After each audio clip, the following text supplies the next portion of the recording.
Welcome to the newest episode of Beyond the Fame with Jason Fraley. I'm your host, Jason Fraley, picking the brains of the top filmmakers, musicians, and artists of our time. Grammy-nominated country music star Mickey Guyton hosts the annual Capitol 4th concert on PBS this weekend for the 4th of July. I spoke to Guyton about the star-studded lineup, as well as her own rise to country music fame with songs like Black Like Me and What Are You Gonna Tell Her? Hey, Mickey Guyton, thanks so much for joining us on WTOP in D.C. Oh, thank you so much for having me. We're really excited because you will be hosting the annual Capitol 4th concert down, by the U.S. Capitol on the 4th of July this weekend. Will you be performing in addition to hosting? I absolutely will. I'm performing the national anthem, and I'm singing a song from my album called All American.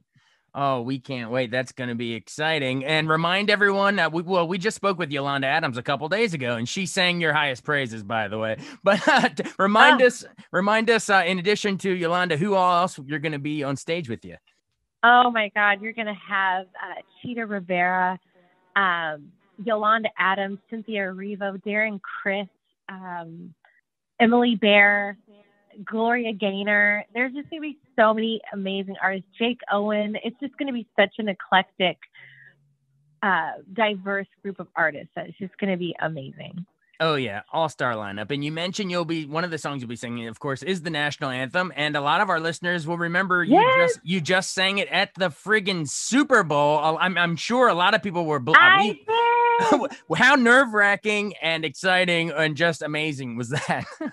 Let me tell you, I found the perfect description of how I felt when I sang the national anthem. I felt like I was about to give birth for the first time, and I was about to get married and walk down the aisle to the wrong guy, but I had to go through with it because I already paid for the wedding.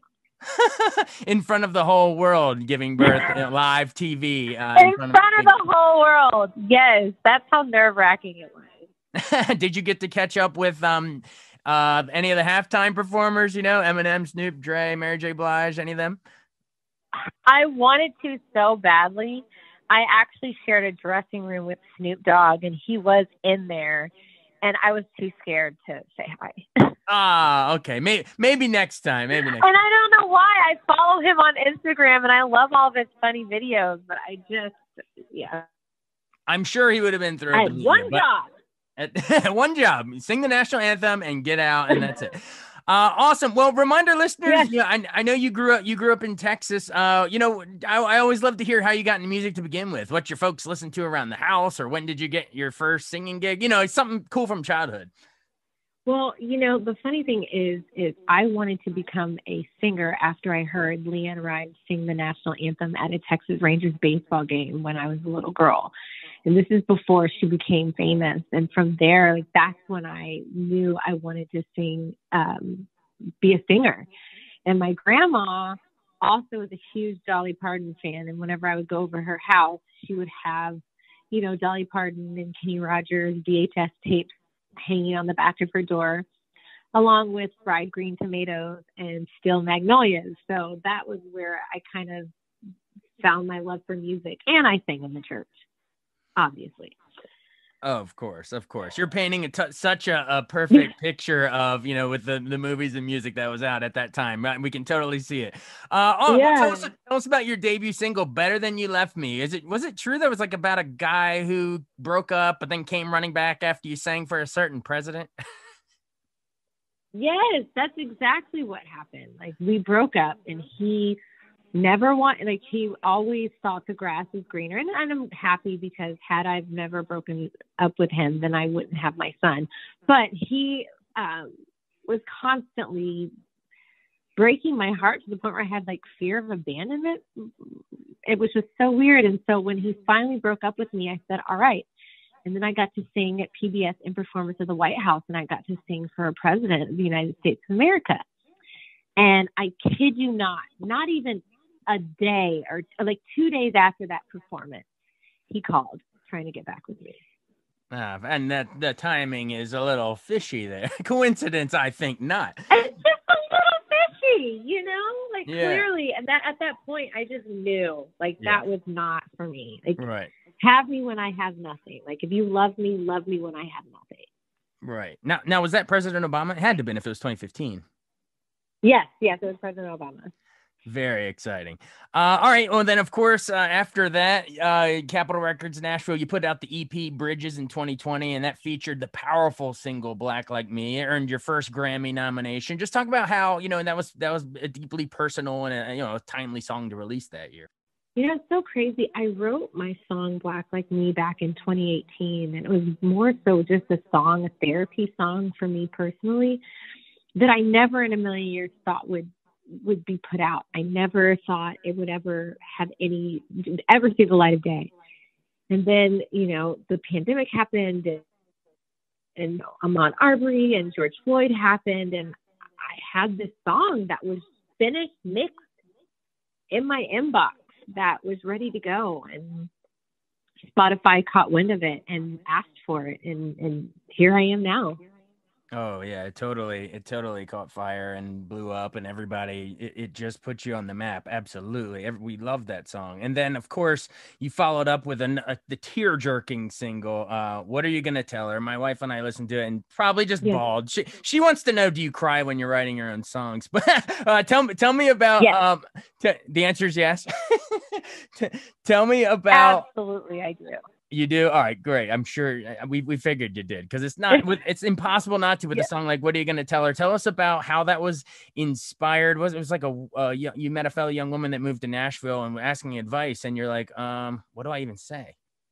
That's exactly what happened. I had this beautiful Filipina girl that has a stunning voice, and she got accepted into Belmont, I believe, and she asked me what she had to look forward to. And I was like, man, that was a heavy question for me, because the struggle for women in country music and women, period, is really, really, really, really hard. Like the world that we're growing up in, as many opportunities that we have, like we clearly have a long way to go. And it made me sad. And then I wrote this song, and I remember sitting in the writing session with all women, and we were just sobbing our eyes out writing the song. Oh yeah. It's so powerful. All right. Well, maybe time for one more down memory lane of the old songs before we bring it back around to All American. But real quick, I want to know about Remember Her Name, because that was the title of the debut full length album. But the song itself was just a great kickoff, powerful track about, just tell us about how it's sort of a, look in the mirror, remember that fearless girl from your youth, and why did that come out of you? Why was that an important thing? Like, hey, I got to remember where I came from. Well, me getting to my career where I'm at, I literally had to fight. I've given up on myself. I've come back and believed in myself. I've given up on myself, and I've come back and believed in myself again. And I was actually inspired by Breonna Taylor, and I kept seeing people saying, say her name. And I was writing the song thinking about that. And as I was writing the song, it turned into a song about myself, about me not giving up on myself. And I wanted that to be a message for women out there. Like, no matter how hard it gets, remember that little girl that has no concept of what life does and what life is and the failures that can happen. And remember the fire that she had. Remember that girl that just felt like the world on the feet. Remember that girl, because she's still here. Absolutely.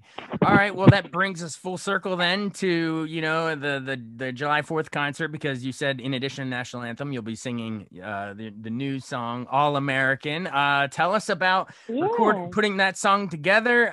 It was sort of trying to do it's like a unity anthem, bring people together, right? Yeah. I wrote that song in 2020, and I live in Nashville and Los Angeles. So I was quarantined in downtown Los Angeles pregnant. And I could see a lot of the protests and stuff like that out my window. I was just watching it happen and very pregnant. And I remember just looking out and just seeing all the different diverse people out there. And I was like, wow, like that's what makes America so beautiful, is that we are so different, that we are from so many different walks of life, that we are a nation of immigrants, and we come from all over, and that's something to be celebrated, and that's beautiful. And I wanted to write something that would celebrate togetherness. Absolutely. I guess, final seconds. I've been a lifelong country music fan. You have too. I was born in '84, so yeah, we grew up around basically around the same time. But talk about we did. Yeah, so talk about how just in general the genre has grown and opened its arms, and I remember "We Shall Be Free" and all those songs, Garth Brooks and stuff, growing up, and Brad Paisley, etc. But I just feel like it's in a state today where it's so much more open and diverse and welcoming, and hopefully we charge ahead that way in the future. I have so much faith that is happening. It's been beautiful to watch the Nashville community. I feel like the Nashville community has always wanted to be more diverse, but when you don't exactly know where to go, you don't exactly know what to do. So you just continue your path that you know. And it just takes one person or two people to really start talking about that. And I think it's just caught on like wildfire. And everybody really wants that, from behind the scenes to in the bands to even the artists. And I think it's just such a beautiful thing to see all the different versions of country music, and to see the fans, like even looking at concerts, you see even like more diverse fans coming out. And I just think that that's really what country music represents. And it's beautiful to see. I love it. I love it. Well, keep up the great work. My wife and I will be rooting hardcore for you. Keep it going. Again, everyone, Thank you. Check out Mickey Guyton, who's going to be hosting and performing at a Capitol 4th this 4th of July on PBS. Thanks again. Thanks so much for joining us on Beyond the Fame with Jason Fraley. Remember to hit the subscribe button and give us a 5-star rating if you like what you hear. We'll see you next time.